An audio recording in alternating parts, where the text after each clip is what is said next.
जय माता दी। प्रेम से बोलिए संतोषी माता की जय। आज शुक्रवार के दिन आप सुनिए संतोषी माता की व्रत कथा। एक बुढ़िया थी और उसके 7 बेटे थे। 6 बेटे कमाने वाले थे और एक बेटा निकम्मा था। बुढ़िया माँ 6 पुत्रों की रसोई बनाती, भोजन कराती और पीछे से जो कुछ बचता वो 7वें पुत्र को दे देती। परंतु वह बड़ा भोला भाला था, मन में कुछ विचार नहीं करता था। एक दिन वह अपनी बहू से बोला, देखो मेरी माता का मुझ पर कितना प्रेम है। वह बोली, क्यों नहीं, सबका झूठा बचा हुआ तुमको खिलाती है। वह बोला, ऐसा भी हो सकता है क्या? मैं जब तक आंखों से न देखूं मान नहीं सकता। बहू ने हंसकर कहा, देख लोगे तब तो मानोगी।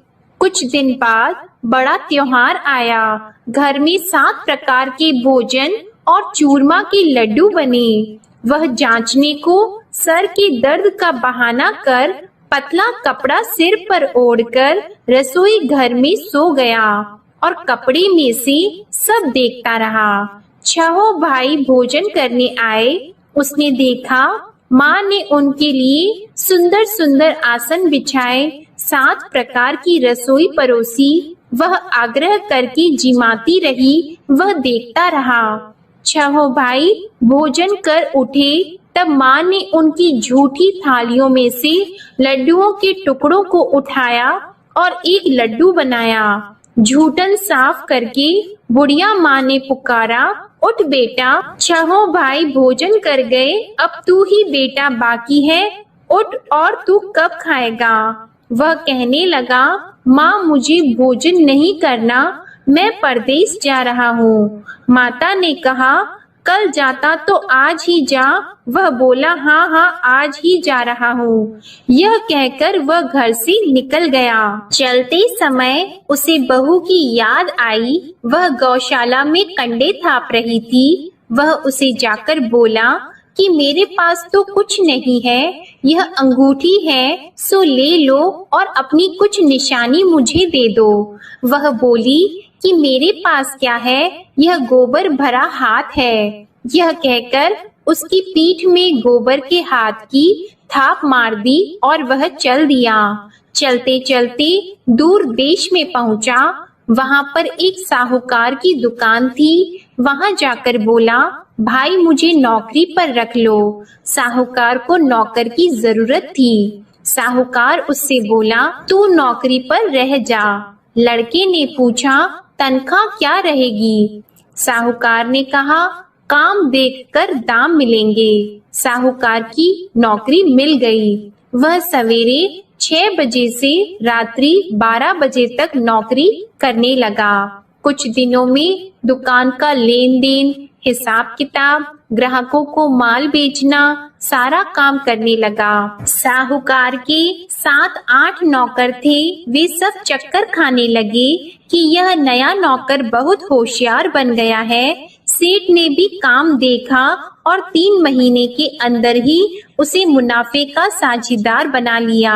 12 वर्ष में वह नामी सेठ बन गया और मालिक सारा कारोबार उस पर छोड़कर बाहर चला गया। अब बहू पर क्या बीती वह सुनो। सास ससुर उसे दुख देने लगे। सारी गृहस्थी का काम करा के उसे लकड़ी लेने जंगल में भेजते। इस बीच घर की रोटियों के आटे से भी जो भूसी निकलती उसकी रोटी बनाकर रख दी जाती और फूटे नारियल की नरेली में पानी। इस तरह दिन बीतते रहे। एक दिन वह लकड़ी लेने जा रही थी कि रास्ते में बहुत सी स्त्रियां संतोषी माता का व्रत करती दिखाई दी। वहां यह खड़ी होकर कहने लगी, बहनों, यह तुम किस देवता का व्रत करती हो और इसके करने से क्या फल होता है? इस व्रत के करने की क्या विधि है? यदि तुम अपने इस व्रत का विधान मुझे समझाकर कहोगी तो मैं तुम्हारा बड़ा एहसान मानूंगी। तब उनमें से एक स्त्री बोली, सुनो, यह संतोषी माता का व्रत है। इसके करने से निर्धनता दरिद्रता का नाश होता है, लक्ष्मी आती है, मन की चिंताएं दूर होती हैं, घर में सुख होने से मन को प्रसन्नता और शांति मिलती है। निपुत्री को पुत्र मिलता है, प्रीतम बाहर गया हो तो शीघ्र आता है। कुंवारी कन्या को मनपसंद वर मिलता है। राजद्वार में बहुत दिनों से मुकदमा चलता हो तो वह भी खत्म होता है। कलह क्लेश की निवृत्ति हो, सुख शांति हो, घर में धन जमा हो, पैसा जायदाद का लाभ हो और भी मन में जो कुछ कामना हो वह सब इस संतोषी माता की कृपा से पूरी होती है।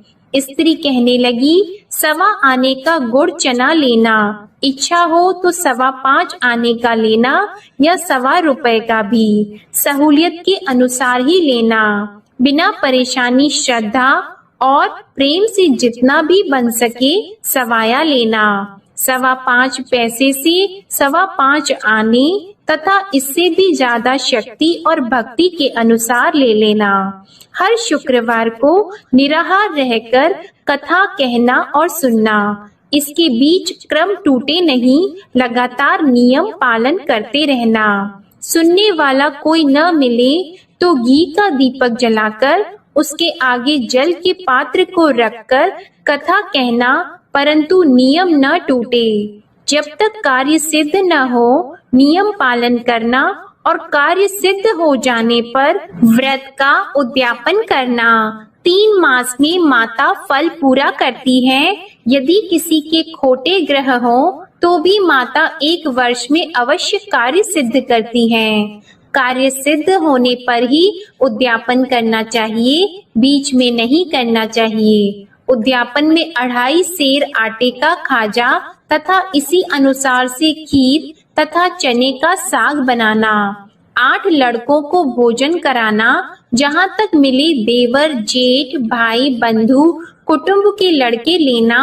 न मिले तो रिश्तेदारों और पड़ोसियों के लड़के बुलाना। उन्हें भोजन कराकर यथाशक्ति दक्षिणा देना और माता का नियम पूरा करना।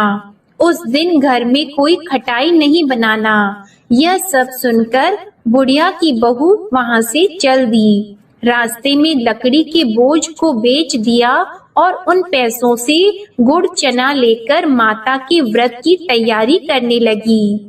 आगे चली और सामने मंदिर है। यह सुनकर माता के मंदिर में जाकर माता के चरणों में लौटने लगी। इसके बाद वह माँ से विनती करने लगी कि हे माँ, मैं निपट मूर्ख हूँ, व्रत के नियम कुछ नहीं जानती हूँ, मैं बहुत दुखी हूँ। हे माता जग जननी, मेरा दुख दूर करो, मैं आपकी शरण में हूँ। माता को दया आई।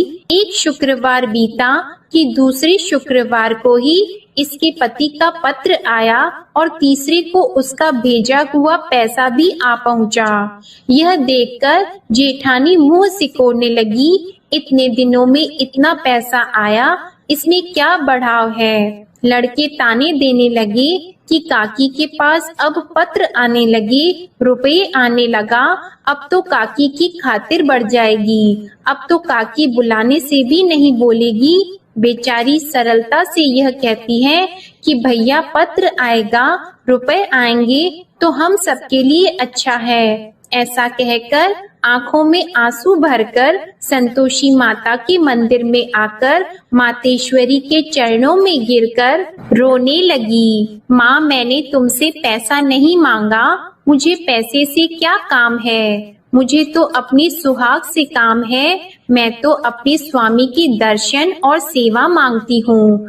तब माता ने प्रसन्न होकर कहा, जा बेटी, तेरा स्वामी आएगा। यह सुनकर खुशी से वह बावली होकर घर जाकर काम करने लगी। अब संतोषी माँ विचार करने लगी, इस भोली पुत्री से मैंने कह तो दिया कि तेरा पति आएगा, पर आएगा कहाँ से? वह तो इसे स्वप्न में भी याद नहीं करता। इसे याद दिलाने तो मुझे ही जाना पड़ेगा। इस तरह माता उस बुढ़िया के बेटे के पास जाकर स्वप्न में प्रकट होकर कहने लगी, साहूकार के बेटे, सोता है या जागता है? वह कहता है, माता सोता भी नहीं हूँ, जागता भी नहीं हूँ, बीच में ही हूँ, कहो क्या आज्ञा है। माँ कहने लगी, तेरा घर बार है या नहीं। वह बोला, मेरा सब कुछ है माता, माँ बाप भाई बहन बहू क्या कमी है। माँ बोली, पुत्र तेरी घरवाली कष्ट उठा रही है, माँ बाप उसे दुख दे रहे हैं, वह तेरे लिए तरस रही है, तू उसकी सुध ले। वह बोला, हाँ माता यह तो मुझे मालूम है, परंतु जाऊं कैसे, परदेश की बात है, लेन देन का कोई हिसाब नहीं, कोई जाने का रास्ता नजर नहीं आता, कैसे चला जाऊं। माँ कहने लगी, मेरी बात मान, सवेरे नहा धोकर संतोषी माता का नाम लेकर घी का दीपक जलाकर दंडवत कर दुकान पर जा बैठना। देखते देखते तेरा लेन देन चुक जाएगा, जमा माल बिक जाएगा, सांझ होते होते धन का ढेर लग जाएगा। अब तो वह सवेरे बहुत ही जल्दी उठकर मित्र बंधुओं से अपनी सपने की बात कहता है। वे सब उसकी बात अनसुनी करके खिल्ली उड़ाने लगे। कहीं सपने भी सच्चे होते हैं। एक बूढ़ा बोला, देख भाई मेरी बात मान, इस तरह साच झूठ कहने के बदले देवता ने जैसा ही कहा है वैसा ही करना, तेरा क्या जाता है। अब बूढ़े की बात मानकर वह नहा धोकर संतोषी माता को दंडवत कर घी का दीपक जलाकर दुकान पर जा बैठता है। थोड़ी देर में वह क्या देखता है कि देने वाले रुपया लाए, लेने वाले हिसाब लाए। कोठे में भरे सामानों के खरीदार नगद में सौदा करने लगे। शाम तक धन का ढेर लग गया। मन में माता का नाम लेकर प्रसन्न होकर घर जाने के वास्ते गहना कपड़ा सामान खरीदने लगा। यहाँ के काम से निपट घर को रवाना हुआ। उधर बहू बेचारी जंगल में लकड़ी लेने जाती है। लौटते वक्त माताजी के मंदिर पर विश्राम करती है। वह तो उसका रोज रुकने का स्थान ही था। दूर धूल उड़ती देखकर वह माता से पूछती है, हे माता यह धूल कैसे उड़ रही है। माँ कहती है, हे पुत्री तेरा पति आ रहा है, अब तू ऐसा कर लकड़ियों के 3 बोझ बना ले, एक नदी के किनारे रख, दूसरा मेरे मंदिर पर और तीसरा अपने सिर पर रख। तेरे पति को लकड़ी का गड्ढा देकर मोह पैदा होगा, वह यहाँ रुकेगा, नाश्ता पानी बनाकर खाकर माँ से मिलने जाएगा। तू लकड़ी का बोझ उठाकर जाना और बीच चौक में गड्ढा लाकर 3 आवाजें जोर से लगाना। लो सासू जी लकड़ियों का गड्ढा लाई हूँ, भूसी की रोटी दो, नारियल के खोपड़े में पानी दो, आज कौन मेहमान आया है। माँ की यह बात सुनकर वह बहुत अच्छा माताजी कहकर प्रसन्न मन होकर लकड़ियों के 3 गट्ठे ले आई। एक नदी के तट पर एक माता के मंदिर पर रखा। इतने में ही वह मुसाफिर आ पहुंचा। सूखी लकड़ी देखकर उसकी इच्छा हुई कि अब यहीं निवास करें और भोजन बनाकर खा पीकर गांव जाएं। इस प्रकार भोजन बनाकर विश्राम लेकर गांव को गया। उसी समय बहू सिर पर लकड़ी का गट्ठा लिए आती है। उसे आंगन में डालकर जोर से 3 आवाज देती है, लो सासू जी लकड़ी का गट्ठा लो, भूसी की रोटी दो, नारियल के खोपड़े में पानी दो, आज कौन आया है। यह सुनकर उनकी सास अपने दिए हुए कष्टों को भुलाने हेतु कहती है, बहू ऐसा क्यों कहती हो, तेरा मालिक ही तो आया है, बैठ मीठा भात खाकर कपड़े गहने पहन। इतने में आवाज सुनकर उसका स्वामी बाहर आता है और अंगूठी देखकर व्याकुल हो जाता है। माँ से पूछता है, माँ यह कौन है। माँ कहती है, बेटा ये तेरी बहू है, आज 12 वर्ष हो गए जब से गया है, तब से सारे गांव में जानवर की तरह भटकती फिरती है, काम काज घर का कुछ करती नहीं, 4 समय आकर खा जाती है। अब तुझे देखकर भूसी की रोटी और नारियल के खोपड़े में पानी मांगती है। वह लज्जित होकर बोला, ठीक है माँ, मैंने इसे भी देखा और तुम्हें भी, अब मुझे दूसरे घर की चाबी दो तो मैं उसमें रहूंगा। ठीक है बेटा, जैसी तेरी मर्जी। यह कहकर माँ ने चाबी का गुच्छा उसे दे दिया।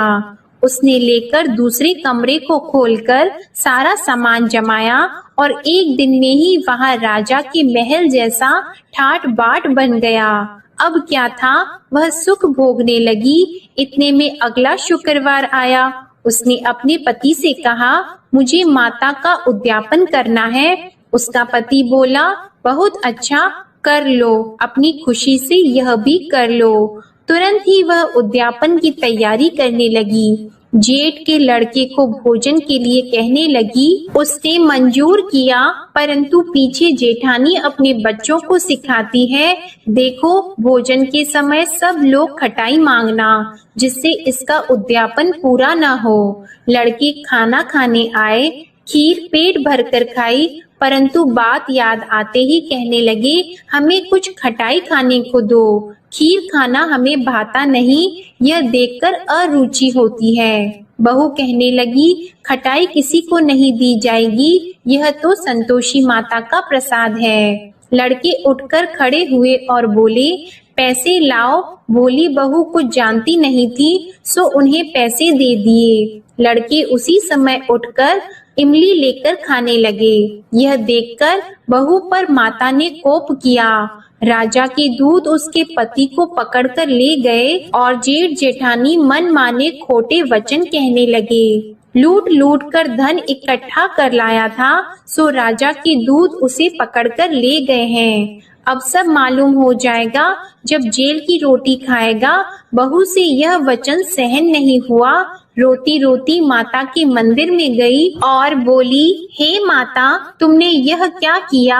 हंसाकर क्यों रुलाती हो? माता बोली, पुत्री, तूने उद्यापन करके मेरा व्रत भंग किया, इतनी जल्दी सब बातें भुला दी। वह कहने लगी, माता, भूली तो नहीं हूँ, न कुछ अपराध किया है, मुझे तो लड़कों ने भूल में डाल दिया। मैंने भूल से उन्हें पैसे दे दिए, मुझे क्षमा करो माँ। माँ बोली, ऐसी भी कहीं भूल होती है?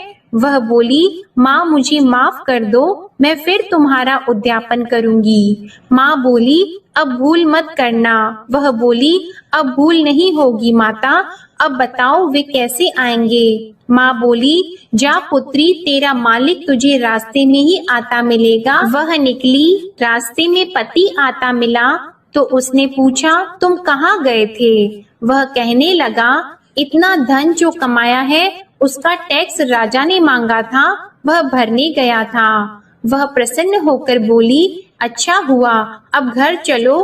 कुछ दिन बाद फिर शुक्रवार आया तो वह बोली, मुझे माता का उद्यापन करना है। पति ने कहा, कर लो। वह फिर जेठ के लड़कों से भोजन को कहने लगी तो जेठानी ने एक दो बातें सुनाई और लड़के सिखा दिए कि तुम पहले ही खटाई मांग लेना। लड़के कहने लगे कि हमें खीर खाना नहीं भाता, कुछ खटाई खाने को दो। तो बहू बोली, खटाई खाने को नहीं मिलेगी, खाना हो तो खाओ। यह कहकर ब्राह्मणों के लड़के लाकर भोजन कराने लगी। यथाशक्ति दक्षिणा की जगह एक एक फल उन्हें दिया। इससे संतोषी माता प्रसन्न हुई। माता की कृपा होते ही 9वें मास उसको चंद्रमा के समान सुंदर पुत्र प्राप्त हुआ। वह पुत्र को लेकर प्रतिदिन माता जी के मंदिर को जाने लगी। माँ ने सोचा कि यह रोज आती है, आज क्यों न मैं ही इसके घर चलूं, इसका आसरा देखूं तो सही। यह विचार कर माता ने भयानक रूप बनाया। गुड़ और चने से सना मुख, ऊपर से सूंड के समान होठ, उस पर मक्खियां भिनभिना रही हैं। दहलीज में पैर रखते ही उसकी सास चिल्लाई, देखो कोई चुड़ैल डाकिनी चली आ रही है, लड़कों इसे भगाओ नहीं तो किसी को खा जाएगी। लड़के डरने लगे, चिल्लाकर खिड़की बंद करने लगे। बहू रोशनदान में से देख रही थी। प्रसन्नता से पगली होकर चिल्लाने लगी कि आज मेरी माता मेरे घर आई है। यह कहकर बच्चे को दूध पिलाने से हट जाती है। इतने में सास का क्रोध फूट पड़ा। वह बोली कि इसे देखकर कैसे उतावली हुई जो बच्चे को पटक दिया। इतने में माँ के प्रताप से जहाँ देखो वहाँ लड़के ही लड़की नजर आने लगे। बहू बोली, माँ जी, मैं जिनका व्रत करती हूँ यह वह संतोषी माता है। इतना कहकर झट से सारे घर के किवाड़ खोल दिए और सबने माता के चरण पकड़ लिए और विनती कर कहने लगे, हे माता, हम मूर्ख हैं, अज्ञानी हैं, तुम्हारी व्रत की विधि हम नहीं जानते हैं। तुम्हारा व्रत भंग करके हमने बहुत बड़ा अपराध किया है। हे माता, बहू को जैसा फल दिया वैसा सबको देना। जो भी यह कथा पढ़ेगा या सुनेगा उसके सभी मनोरथ पूर्ण होंगे। प्रेम से बोलिए संतोषी माता की जय। आइए अब सुनते हैं संतोषी माता की आरती। जय संतोषी माता मैया, जय संतोषी माता, अपने सेवक जन की सुख संपत्ति दाता। जय संतोषी माता मैया, जय संतोषी माता, सुंदर चीर सुनहरी माँ धारण की हो, हीरा पन्ना दम के तन श्रृंगारली हो। जय संतोषी माता मैया, जय संतोषी माता, गेरू लाल छटा छवि बदन कमल सोहे, मंद हसत करुणामय, मंद हसत करुणामय, त्रिभुवन जन मोहे। जय संतोषी माता मैया, जय संतोषी माता, स्वर्ण सिंहासन बैठी चवर ढुरे प्यारे, धूप दीप मधुमेवा भोग धरे न्यारे। जय संतोषी माता मैया, जय संतोषी माता, गुड़ अरु चना परम प्रिय तामे संतोष कियो, संतोषी कहलाई भक्तन वैभव दियो।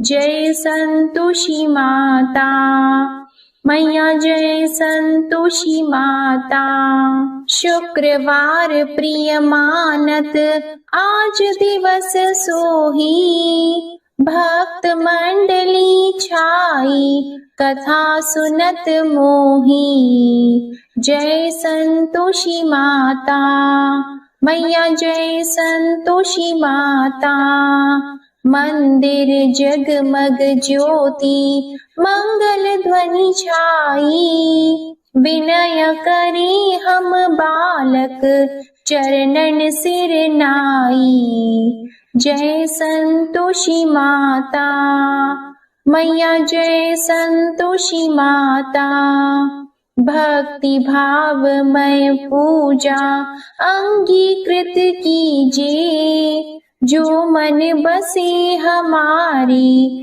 इच्छा फल दीजिए। जय संतोषी माता मैया, जय संतोषी माता, दुखी दरिद्री रोगी संकट मुक्त किए, बहु धन धान्य भरे घर सुख सौभाग्य दिए।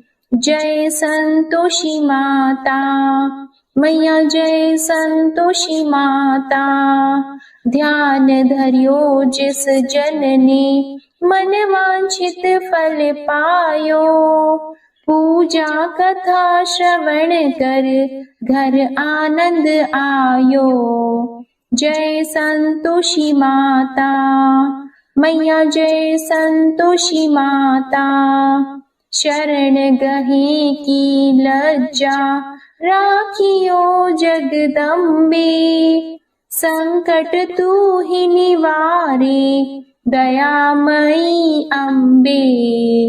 जय संतोषी माता।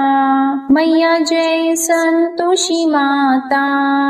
संतोषी माँ की आरती जो कोई नर गावे, रिद्धि सिद्धि सुख संपत्ति जी भर कर पावे।